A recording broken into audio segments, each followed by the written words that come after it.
I just did one of the crazier interviews I've ever done. It's about 11:30 at night on a Monday in California. And I was speaking to a team in Singapore in their workday that says they can read your mind using AI. Now, what do they mean by that? What they can do is they can put people, a handful of people, and I mean a handful of people, so far they've done it with 3 people, into an MRI machine, show them a picture of something, and then have AI read not the image, but the brain scan, the MRI data, and then it reproduces the image that the MRI data, the brain scan, suggests to it.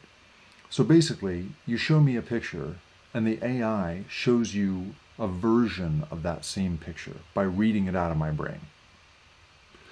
Now, there are all kinds of ethical issues here.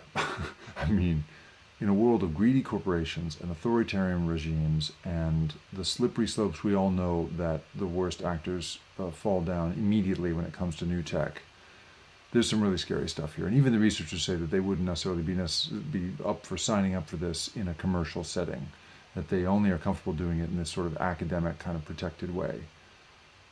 But the thing that was really interesting was it turns out that when you have separate people doing the same visual stimuli, when you show an image to 2 people, the thing that comes out the other end is very different in this kind of dreamlike hallucinatory way.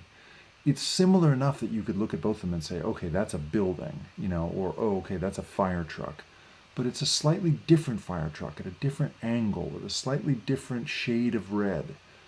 And that difference is really interesting. On the one hand, they were pointing out that it makes computer scientists crazy, that they get yelled at conferences by computer scientists who say, you haven't represented the real truth of the image.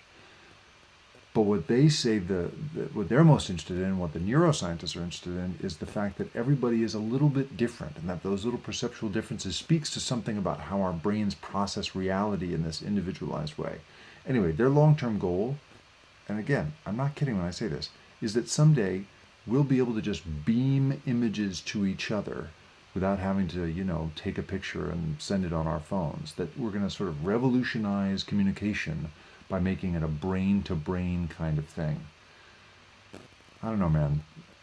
That was a lot. That was a lot on a Monday.